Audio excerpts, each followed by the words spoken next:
오늘은 저와 여러분들이 3장 전체를 읽었습니다. 읽지는 않았죠. 1절과 마지막 부분의 말씀만 우리가 같이 읽었습니다. 만일 이 말씀들을 끝까지 다 읽으면 오늘 저와 여러분들은 제 시간에 집에 돌아갈 수가 없었을 것입니다. 그래서 제가 여러분을 배려했습니다. 인정해 주시기 바랍니다. 여러분들을 배려해서 1절과 28절에서 30절까지 32절까지의 말씀을 같이 나누었습니다. 여러분, 오늘 말씀을 읽어보면 여러 사람들의 이름이 나오고 또 지명이 나오고 막 그럽니다. 우리가 성경을 읽을 때 우리들에게 장애물이 되는 게 바로 이런 부분들이거든요. 족보가 나오거나 뭐 사람 이름이 나오거나 무슨 지명 이름이 나오면 우리는 막 거기서 기절을 해버립니다. 넘어가거나 건너뛰거나 대충 읽거나 그렇게 하고 이런 게 있었구나 라고 넘어갑니다. 그러나 한 절 한 절 읽어보면 자, 왜 느헤미야가 이런 기록들을 사람 이름들을 다 기록했을까? 그런 것들이 참 의미 있게 다가옵니다. 은혜롭게 다가옵니다. 집에 가셔서 다시 한번 3장의 말씀을 한번 쭉 읽어보시면 참 좋겠습니다. 여러분, 느헤미야는 무너져 있는, 마음이 무너져 있고 패배주의로 쓰러져 있는 백성들의 마음을 뜨겁게 만들었습니다. 그래서 그들이 이제 다시 성벽을 쌓기 시작했습니다. 이 성벽을 쌓기 시작한 것은 이 느헤미야 때만 있는 것이 아니라 에스라가 2차 귀환 때 왔을 때도 시도를 했을 거예요. 그 전에 스룹바벨 때도 시도를 하였지만 온갖 반대로 인해서 그것들을 실행하지 못했습니다. 그 부분은 에스라서에 나와 있습니다. 그러나 느헤미야의 어떤 이런 리더십과 그들의 뜨거운 마음이 다시 살아나서 이렇게 성벽을 다시 건축하게 되었습니다. 그러면 우리가 잠시 성벽이 어떠한 모습이었는지 오늘 말씀은 봤을 때 그 다음에라고 나와 있는데 대체 이것이 무엇인지를 간단한 그림을 보고 여러분들의 머릿속에 있기를 바랍니다. 자, 이겁니다. 잘 보일는지 모르겠네요. 영어로 돼 있어서 또 더욱더 안 보이겠지만 여러분, 제일 위에 빨간 거 화살표가 돼 있는 게 그쪽부터 시작해서 시계 반대 방향으로 돌아갔다라는 거죠. 그것이 일의 시작이 거기부터 시작했다는 것이 아니라 그 중요한 부분이 거기부터 중요한 부분이라는, 거기가 뭐냐면 양의 문이라는 거죠. 양의 문은 어떤 문이냐면 양들을 데리고 오는 문이에요. 말 그대로. 그래서 양들을 데리고 오는 문이기 때문에 희생 제사의 가장 중요한 문이 바로 저 문이에요. 그래서 저 문부터 시작해서 시계 반대 방향으로 이렇게 됐어요. 이 공사들이 그냥 순차적으로 이렇게 된 것이 아니라 이렇게 동시적으로 이렇게 됐습니다. 그러나 느헤미야는 기록하기를 그때부터 이렇게 쭉 기록했는데 성벽의 높이가 약 40피트 정도 됩니다. 그러니까 한 3층 정도 됩니다. 우리 교회 건물을 하면 2층 반 정도 되겠지만 한 3층 정도의 건물이 된다고 보면 되겠죠. 그다음 두께는 좁은 데는 9feet, 그러니까 사람 키 하나 반 정도 되겠죠. 그렇지만 두꺼운 부분은 22feet 정도 됩니다. 저쪽 왼쪽에 상단 부분을 보면 그 월이 어떤 월로 되어 있냐면 브로드 월이라고 있으면 넓은 월, 벽, 그 부분이 아마 22feet까지 가는 것 같아요. 이런 것이고 길이는 2.5마일입니다. 2.5마일 그러면 어딘지 얼마 정도 거리인지 잘 모르겠죠. 거리감이 없는 사람들은 좀 잘 모를 겁니다. 그런데 여러분 센테니얼 파크 아시죠? 센테니얼 파크 한 바퀴가 2.5마일입니다. 제가 조사를 해봤습니다. 그랬더니 제가 걸음거리로 이렇게 돌아보면 아까 우리 소영 선생님이 40분이라 그랬는데 저는 1시간이 걸리거든요. 1시간이 걸리는데 그게 대충 한 2.5마일 정도 됩니다. 그 센테니얼 파크를 생각하면 저 정도 사이즈였구나. 그래서 보면 그 위쪽 부분에 역삼각형으로 있는 위쪽 부분에 뭐가 있느냐? 템플, 성전이 있는 거예요. 성전이 있고 나머지는 이렇게 좁게 이렇게 됐습니다. 그러니까 성전만 있는 것이 아니라 그 안에 집들도 있었어요. 그 안에 제사장들도 살고 레위인들도 살고 성전 일을 하는 사람들, 오늘 본문을 읽어보면 성전 막 일꾼, 그러니까 너디님 사람들, 개역개정에는 너디님 사람들이라고 나와 있는데 그 사람들은 기브온 사람들이에요. 이스라엘 족속이 아니라 기브온 사람들이 이제 오게 되잖아요. 이스라엘에 편입이 되잖아요. 그래서 그 사람들이 성전 막 일꾼으로 레위인을 도와서 했던 사람들이 그 밑에 부분에 살고 뭐 그렇게 되었던 거죠. 그러니 우리가 가만히 생각을 해보면 이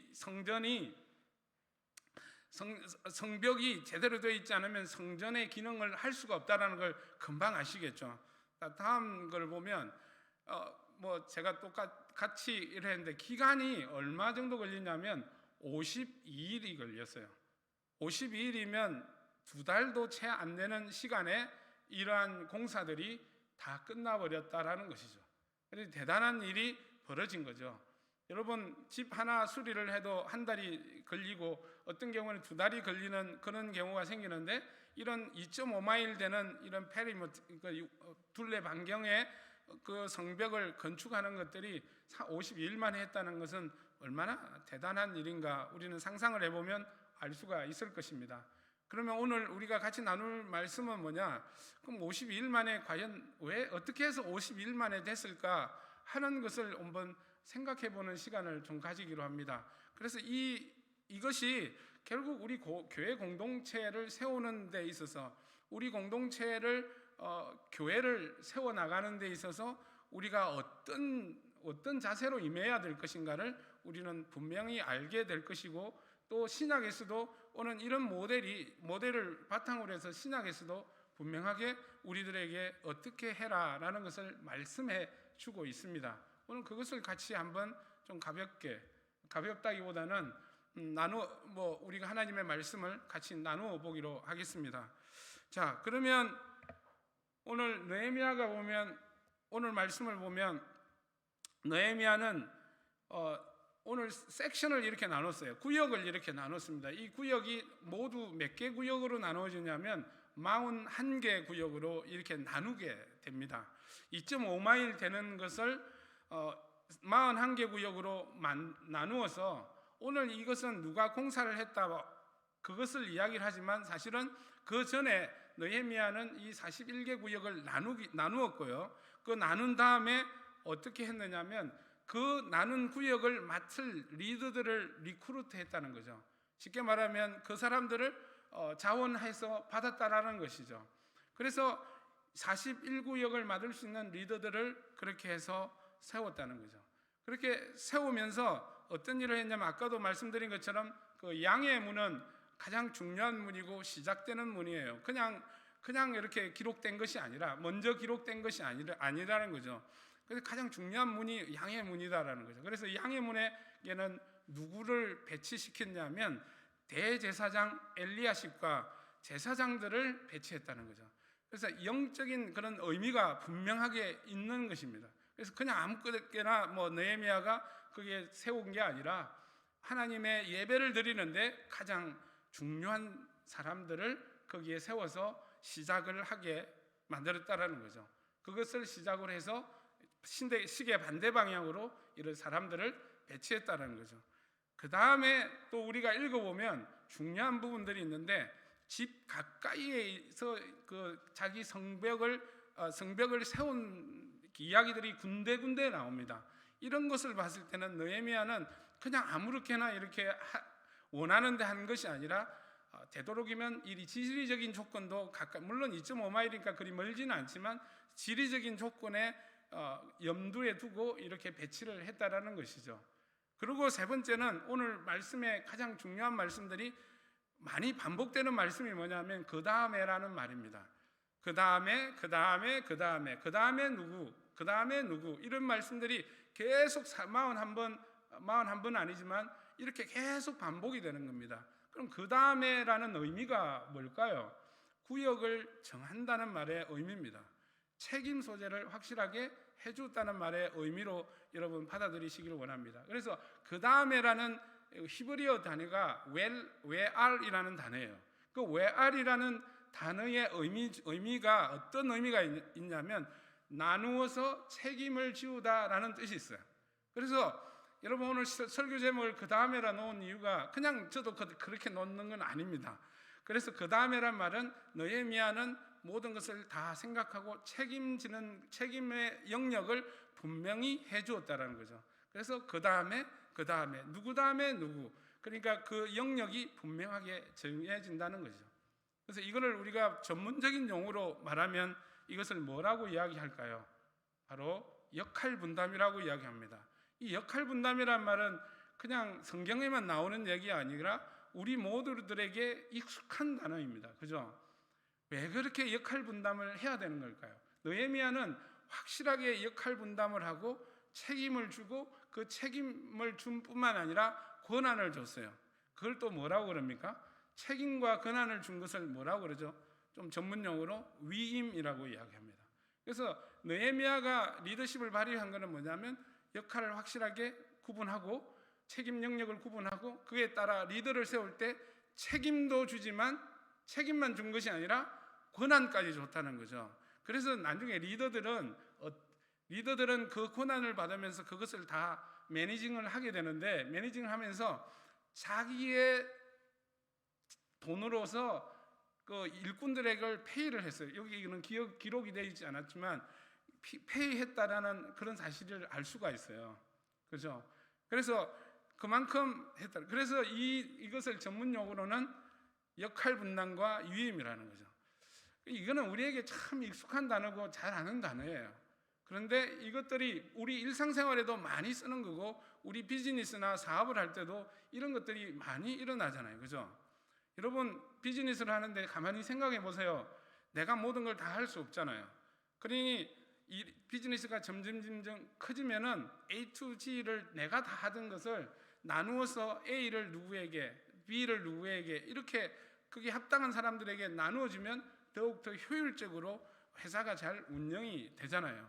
그래서 이렇게 하는 이유는 뭐냐면 첫 번째는 리더 혼자 할 수 없다라는 거죠. 느헤미야 혼자서 2.2마일이 되는 성벽을 어떻게 행할 수 있겠습니까? 첫 번째는 자기 능력도 부족할 것이고, 두 번째는 시간이 제한이 될 것이고, 자기의 자원도 제한이 될 것이에요. 그러니까 이런 모든 부족한 부분들이 혼자서 다 해결을 할 수 없는 것이죠. 그래서 그때 제일 좋은 지혜는 그 일을 나누는 거예요. 나누고 그 나누되 그것을 나눔에 있어서 책임과 권한을 주는 일이 아주 현명한 그런 리더십이라는 것이죠. 계속 반복돼서 말씀드리지만 이러한 느헤미야의 행동들은 그냥 성경에만 나와 있고 뭐 그런 것이 아니라 우리 일상에도 그대로 있다라는 거죠. 그래서 느헤미야가 원하는 것이 무엇이었을까? 이 역할 분담과 위임의 의미는 뭐냐면 팀워크입니다. 그죠? 팀워크를 이루어서 서로 나누어서 함께 일하게 만드는 것, 이것이 바로 느헤미야가 갖고 있는 리더십의 한 부분이라고 저는 말하고 싶습니다.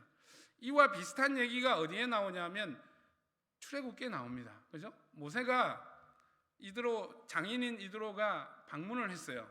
자기 거기에 방문을 했는 광야에 있을 때 시내산이죠. 방문을 했어요. 근데 모세의 모습을 보니 하루 종일 백성들하고 씨름만 하고 있는 거죠. 백성들이 숫자가 많으니까 어떤 일이 생기죠? 분쟁이 생기잖아요. 관계에 분쟁이 생기니까 그 분쟁을 하나 둘 해결을 하려고 하다 보니 밤이 아니군요. 하루 종일 그 일만 붙들고 있는 거죠. 이게 모세의 일은 그 일이 주 일이 아닌데도 말입니다. 그죠? 그래서 보다 안 돼서 장인 이드로가 이렇게 이야기합니다. 야, 이렇게 나누어 봐라. 너는 가르치는 일과 말씀을 가르치는 일과 지도하는 일을 하고 다른 사람들을 세워서 그 일을 하게 만들어라.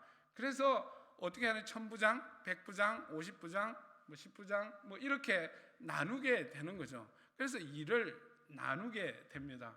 그랬더니 이렇게 공동체가 수월하게 이렇게 잘 돌아갔다는 거죠.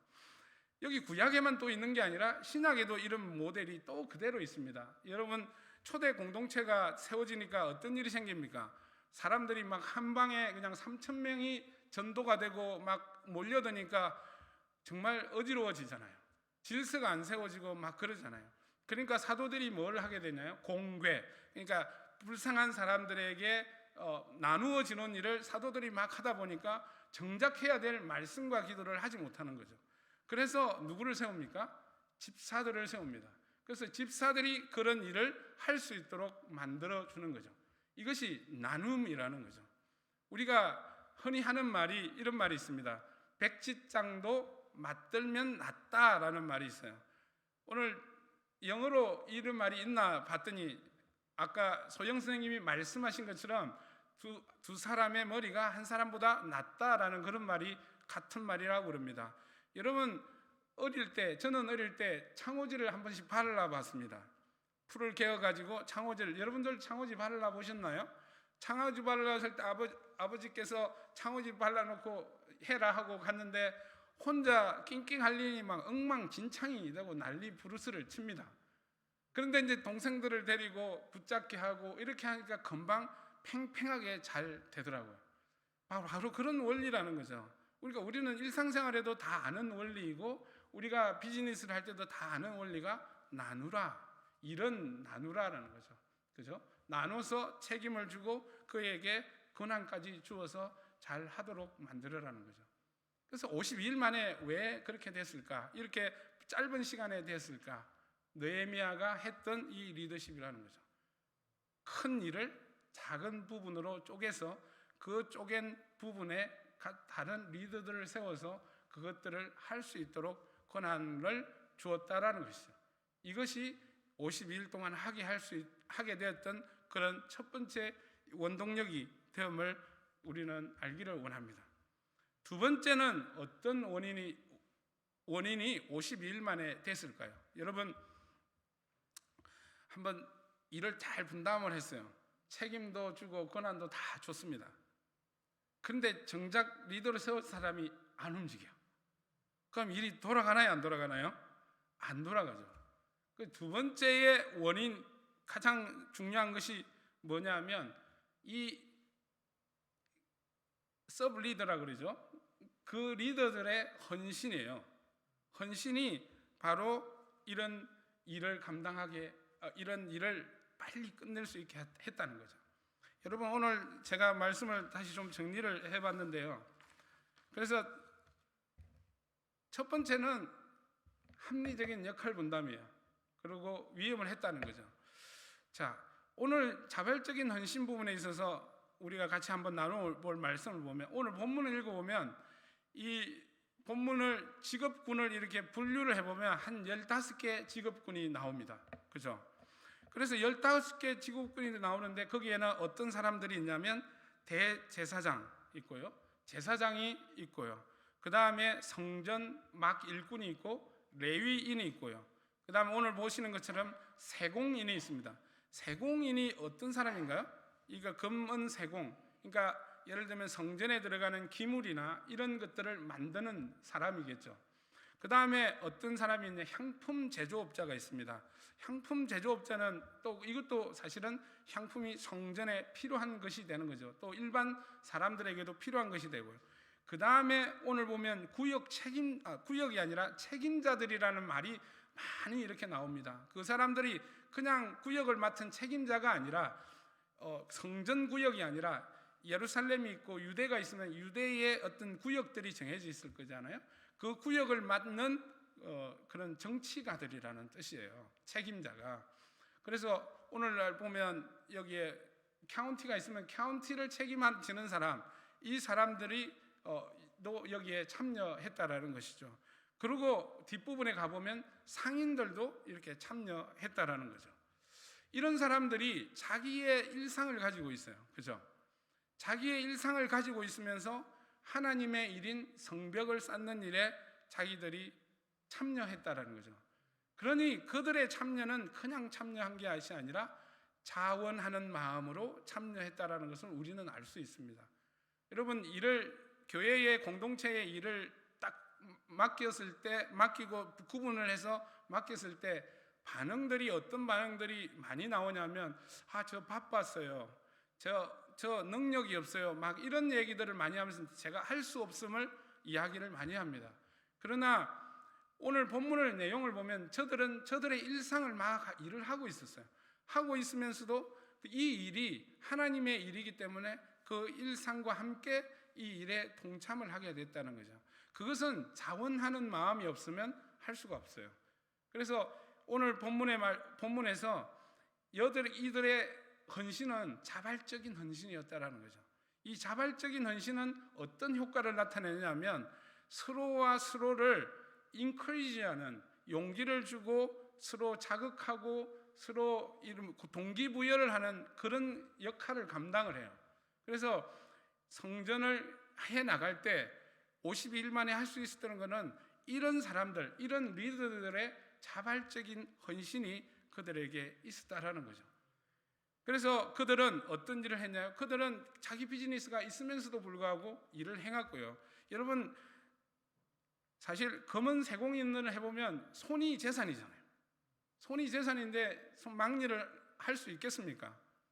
막일을 할 수는 없었을 것입니다. 그러나 그가 할 수 있던 건 책임을 지고 그 일을 할 수 있는 일꾼들을 모으고 그 일꾼들에게 자기의 재산을 풀어서 자기의 것으로 그들을 페이하고 그들을 먹고 살게 할 수 있도록 그렇게 만들었다는 것을 우리는 금방 짐작할 수 있습니다. 책임자들도 마찬가지고 제사장들도 다 마찬가지입니다. 그래서 이 사실을 보면 그들은 그냥 참여한 것이 아니라 정말 자기의 것으로 헌신하는 그런 참여를 했다라는 것을 오늘 본문을 통해서 우리는 깨달을 수 있습니다. 막 사람 이름 나오고 이런데 뭐 그런 것까지 깨닫느냐 하지만 느헤미야는 그냥 적어놓지 않았다는 거죠. 성경에 나와 있는 이름들은 그냥 적어놓은 것이 아니라는 거죠. 그래서 자기의 시간, 자기의 에너지, 자기의 물질을 사용해서 감당한 그들이 있었기에 50일 동안 가능했다는 거죠. 그 다음에 또 중요한 것이 있습니다. 각 구역을 맡았으면 어떤 일이 벌어져야 될까요? 그들에게, 느헤미야에게 그 다음은 책임을 정해주는 구역을 이야기하지만 그 구역을 맡은 리더들에게 그 다음이라는 의미는 뭘까요? 내가 맡아야 될 사명의 한계를 이야기합니다. 내가 행해야 될, 마쳐야 될, 책임져야 될 구역을 이야기하는 거죠. 그러니 책임감으로 받아들이는 거죠. 그래서 우리가 리더들은 반드시 가지고 있어야 될 것 중에 하나가 책임감입니다.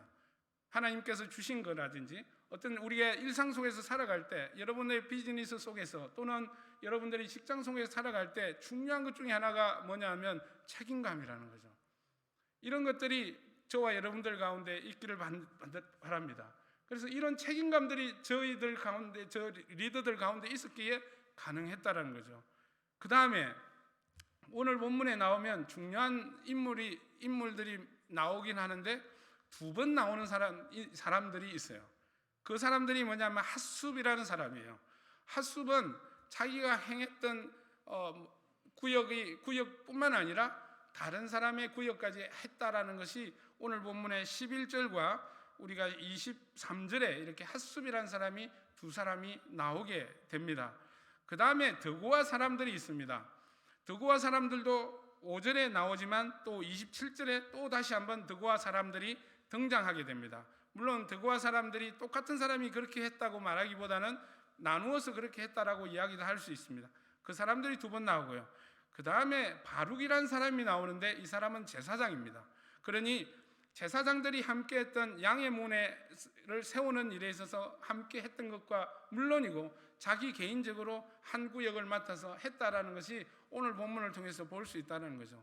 이것은 무엇을 말할까요? 자기 것뿐만 아니라 남의 것까지 해줄 수 있는 그러한 희생이 있었다는 거죠. 자기의 몫을 더 바래서가 아니라 정말 자기가 희생함으로 다른 동료들을 또 세우는 그런 동료애가 그들 가운데 있었다라는 것을 우리는 볼 수 있습니다. 그러니 느헤미야의 리더십뿐만 아니라 아무리 리더십 좋고 이렇게 잘 분배하고 잘 위임한다 하더라도 그 밑에 있는 리더들이 움직이지 않으면 아무것도 할 수 없어요. 그 움직임에 있어서 가장 중요한 것들, 자발성, 책임감, 그 다음에 헌신, 그 다음 희생, 이런 것들이 있었기에 52일 동안 함께 됐다는 거죠. 느헤미야의 리더십, 그리고 필요한 것들이 무엇일까요? 팔로워들의 그런 팔로우십이 같이 함께 돼서 원팀을 이루었기 때문에 가능했다라는 것이죠. 그렇죠. 어떤 일이든지 정말 그 일이 완성되기 위해서는 정말 이런 원팀이 필요하다는 것을 저와 여러분들은 깨닫기를 원합니다. 어떤 유명한 코치에게 기자가 인터뷰를 합니다. 스포츠 코치에게 인터뷰를 합니다. 당신은 어느 팀이 이길 거라고, 우승할 거라고 생각합니까? 라고 물어봤습니다. 그랬더니 뭐라고 이야기하면, 유능한 선수들을 가지고 있는 팀이 이길 것입니다 라고 이야기합니다. 그 다음에 기자가 또 질문합니다. 만일에 두 팀이 유능한 선수들을 거의 비슷하게 가지고 있다면 누가 이길 것 같습니까? 라고, 누가 이깁니까? 물어봤어요. 그랬더니 누가 이긴다라고 이야기를 했냐면, 누가 이긴다고 이야기했을까요? 유능한 리더십을 가진 코치가 있는 팀이 이긴다라고 이야기를 합니다. 당연한 얘기겠죠. 선수들을 적재적소에 배치하고 잘 할 수 있도록 인크리지하고 동기부여하는 것이 코치의 역할이니까요. 그런데 또 기자가 짓궂게 또 물어봅니다. 그러면 그 유능한 선수도 있고 유능한 코치도 있는 두 팀이 붙었습니다. 그러면 누가 이기겠습니까? 딱 물어본 거예요. 물어봤더니 원팀 스피릿을 가지고 있는 팀이 이깁니다 라고. 선수들이 똘똘 뭉쳐서 하나가 된 팀이 이깁니다 라고 이야기합니다. 정말 맞는 말씀 아닙니까? 일상에서 나오지는 일화이지만 정말 맞는 말씀 같지 않습니까? 아무리 유능한 사람들이 많이 있더라도 완전 콩가루 공동체가 된다면 아무 일도 하지 못합니다. 그죠? 아무리 유능한 코치가 있다 할지라도 서로가 원팀이 되지 않으면 되지 않습니다. 여러분, 요즘에 우리가 관심 있게 보는 게 한국 선수들이 유럽 축구에 많이 진출을 하니까 유럽 축구에 관심이 참 많잖아요. 근데 분명히 유능한 프로 코치인데도 불구하고 쫓겨납니다. 그 코치가 쫓겨나서 잘못해서 그런 것도 있을 수는 있겠지만, 사실은 선수들이 하나가 되지 못한, 그런 하나가 되지 못하게 한 것, 물론 그것도 리더십이 하나가 될 수도 있지만 선수들이 똘똘 뭉치지 못한 그런 것들이 원인이 되어서 그냥 상대도 안 되는 팀들에게 지고 그런 일이 일어나지 않습니까? 느헤미야가 성벽을 건축한 거 52일, 정말 대단한 일입니다. 여러분, 뭐 그냥 성경에 나왔다고 우습게 받아들일 게 아니라 정말 대단한 일입니다. 근데 어떻게 했나요? 느헤미야의 리더십과 정말 팔로우십이 뭉쳐져서 원팀이 되었기 때문에 그렇게 되었다는 것을 저와 여러분들이 아시길 간절히 소망합니다. 여러분, 이러한 내용들을 오늘날 우리 교회 공동체에 한번 적용을 한번 해볼까요? 느헤미야의 무너진 성벽 세우기는 사실은 그리스도 안에 우리가 하나가 된 우리 공동체, 우리 교회 공동체에 그리스도의 몸을 세우는 프로젝트와 똑같다라고 저는, 똑같은 건 아니지만 유사하다라고 저는 생각합니다. 여러분, 에베소서 4장을 같이 한번 나누었지만, 여러분 거기에 보면 예수님께서 각 사람들을 사도로 세우고 교사로 세우고 전도자로 세우고 선교사로 막 세웁니다. 또 고린도전서에 보면 각 사람들에게 은사를 주고 달란트를 줍니다. 왜 그렇게 하는 걸까요? 하나가 된 공동체를, 하나가 되게 한 공동체를 힘써 지키기 위해서 주신 거죠. 또 공동체가 그리스도의 몸으로 완숙하게 성숙해 나가기 위해서 주는 거죠. 느헤미야가 성벽을 건축해서 하나님께 예배하는 공동체로 세우는 것처럼 마찬가지로 우리 교회도 신약에도 그런 말씀을 하고 있다는 거죠. 그게 중요한 게 뭘까요? 은사와 달란트라는 거죠. 하나님께서 각 사람들에게 은사와 달란트를 주었다는 거죠. 그래서 교회는 이 은사와 달란트를 가진 사람들을 적재적소에 배치를 하는 일이 필요하다는 거죠. 우리 공동체도 그런 일이 있어야 된다고 믿습니다. 그래서 저는 그 부분을 지금 정리하고 기도하면서 정리하고 그렇게 하고 있습니다. 그래서 같이 한번 나누어 보고 싶습니다.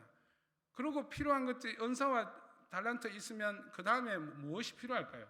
자발성입니다. 여러분, 오늘 본문에 보면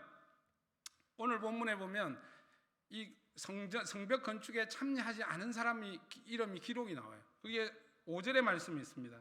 제가 읽어볼게요. 그 다음은 드고아 사람이 보수하였는데 그들 집안의 어떤 유력자들은 공사 책임자들에게 협조하지 않았다라고 이야기합니다.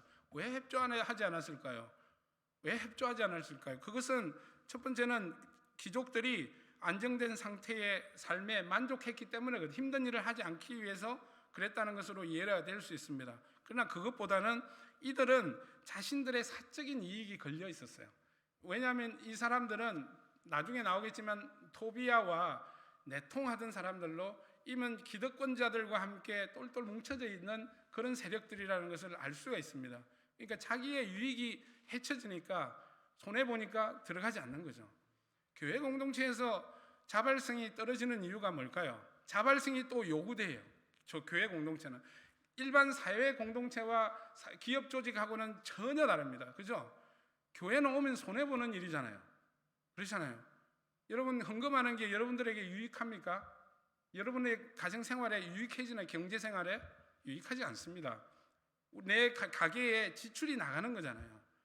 그러면서 왜 예배를 드리고 왜 하나님을 섬기냐? 우리는 공동체를 사랑하기 때문에 그렇다는 거죠. 그죠?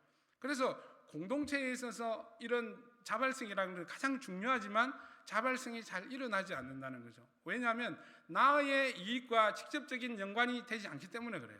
그죠? 오히려 나의 이익을 뺏어갈 수 있다라고 생각하기 때문에 그래요. 손해볼 수 있다라고 생각하기 때문에 이런 자발성이 부족할 수 있어요. 여러분 가만히 생각해 보세요. 여러분이 직장에 주인이 이렇게 이야기합니다. 새벽에 나와야 돼. 새벽에 나오면 내가 2배의 임금을 줄 거야. 급한 일이야. 나와. 그러면 나가요? 안 나가요? 나갑니다. 근데 교회 공동체에는 이러이러한 일이 있는데 여러분 나와서 합시다. 합시다. 그러면 자발적으로 억지로 하면 끌려 나오지만 자발적으로 나좀 합니까? 안 합니까? 예, 하는 사람이 있습니다. 하는 사람도 있습니다. 예. 그게 왜 어려울까요? 내가 귀찮아. 두 번째, 나하고 별 상관도 없는 것 같은데 그런 생각이 드는 거예요. 그래서 저와 여러분들에게 교회 공동체에서 정말 필요한 것이 자발성임에도 불구하고 자발성이 잘 안 돼요. 저와 여러분 오늘 느헤미야 공동체에서 같이 보는 것은 자발적인 헌신이라는 거죠. 그것이 우리 공동체뿐만의 문제가 아니고 다른 공동체도 교회 공동체도 같은 얘기입니다. 여러분 보면 80-20 비율이라는 게 있어요. 20%가 어떤 공동체가 딱 생기면 20%가 일을 하고 80%는 그것의 덕을 본다고 그래요. 그죠? 교회 공동체는 가만히 보면 10%가 일을 하고 90%는 그냥 있는 거예요. 교회 공동체는 그런 공동체가 아니라 함께 이루어나가고 함께 세워가는 공동체이기 때문에 정말 자발적인 헌신이 여러분들에게 필요합니다. 오늘 또 리더들이 하는 것처럼 정말 자기 호주머니를 털어내고 자기 시간을 털어내서 성벽을 쌓습니다. 그러면 오늘 교회 공동체도 마찬가지지 않습니까? 우리가 헌금을 내고 나와서 그렇게 하지 않습니까? 내 헌금 내는데 다 했는데 그게 아니라 정말 내 것을 하면서 희생하고 정말 자발적으로 그런 걸 내 것으로 해나가는 그런 우리 공동체가 됐으면 좋겠습니다. 그런 것들이 우리 공동체 안에 모든 그리스도의 공동체 안에 있을 때 아마 공동체는 건강하게 성장할 줄 믿습니다. 그래서 그렇게 되기 위해서 필요한 것들이 뭐냐? 하나님께서 우리를 성령 안에서 하나가 되게 해주셨다라는 그 믿음이 우리 가운데 있어야 되고요. 두 번째로는 있어야 될 것이 뭐냐면 하나님을 두려워하는 마음을 가져야 된다는 거죠. 여러분 이 직분이나 은사는 하나님이 주신 거라고 우리는 믿잖아요. 그럼 하나님이 주신 데는 목적이 분명히 있어요.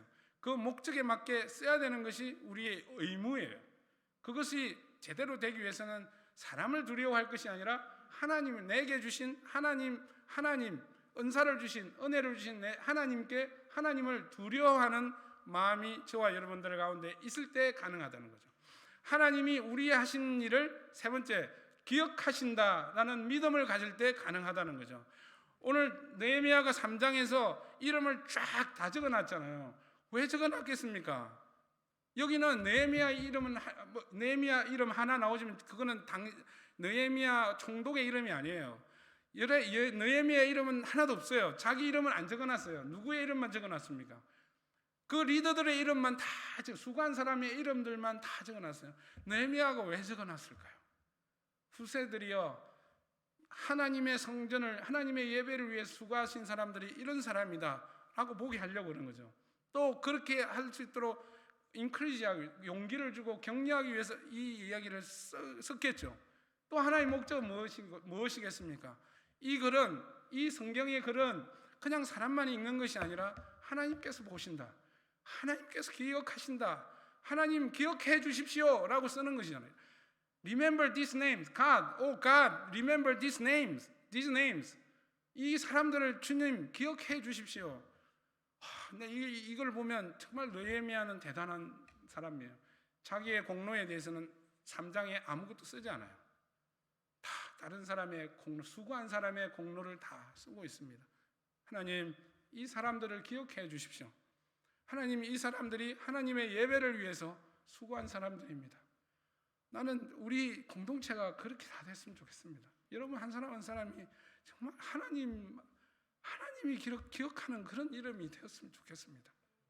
예. 그런 마음이 내가 느헤미야 3장을 할까 말까 하다가 했던 이유가 정말 여기에 제가 은혜를 받았기 때문입니다. 이런 마음이 정말 있으면 저와 여러분은 자원함으로 나옵니다. 정말 내가 돈 벌기 위해서 새벽에 뛰어나가는 것보다 정말 하나님이 원하시고 하나님을 두려워하는 마음으로 이렇게 우리 교회 공동체를 위해 세우고 그런 일이 다시 리바이벌 되기를 간절히 소망합니다. 그래서 우리의 오늘 느헤미야와 그의 공동체가 보여준 이 삶이 우리 공동체의 삶이 되기를 간절히 바랍니다.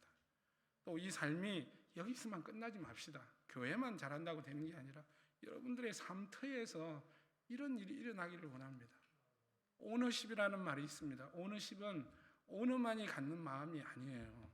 오너십은 종업원들도 오너십을 가질 수 있어요. 얘가 오너의 마음으로 일을 하면 돼요. 그렇죠? 여러분 직장, 사업장 가지잖아요. 정말 오너의 마음으로 일하세요. 그게 오늘 여기에 느헤미야가 보여주는 말이에요. 교회 생활만 잘한다고 다 잘하는 게 아니고 우리는 일상에서 하나님의 영광을 드리기 위해서 오너십을 갖고 일하세요. 정말 오늘을 위해서 기도하고요. 오늘의 입장에서 생각하고 고민하면서 일을 하십시오. 여러분 그런 사람을 가진 오너는 어떤 마음이 들까요? 정말 기도 한 번 더 해주지 않겠습니까? 예, 그렇습니다. 어쨌든 우리의 삶이 오늘 여러분들 보는 것처럼 어디 곳에 가든지 공동체에서 원팀이 될 수 있도록 여러분들이 그런 불쏘시개의 역할, 촉매자의 역할이 되기를 간절히 소망합니다. 기도하겠습니다. 사랑과 은혜가 충만하신 하나님 아버지 참 감사합니다. 주님, 느헤미야가 또 그의 공동체가 보여준 아버지 그 삶의 자세들을 보며 우리가 또한 이 시간 깨닫습니다. 주님께서 우리에게 은사를 주시고 달란트를 주시어 아버지 하나님의 공동체를 세우기 위하여 우리에게 주심을 우리가 믿습니다. 하나님을 사랑하고 공동체를 사랑함으로 우리가 자원하는 마음으로 우리가 헌신하는 마음으로 우리가 섬기는 사람이 되게 도와주시옵소서. 그리하여 이 그리스도의 몸을 온전히 세우는데 우리가 쓰임받게 도와주시옵소서. 뿐만 아니라 아버지의 이러한 정신을 가지고 우리의 삶터에서도 아버지 하나님의 영광을 드러내는 우리의 삶이 되기를 간절히 소망합니다. 감사하며 예수님 이름으로 기도드립니다. 아멘.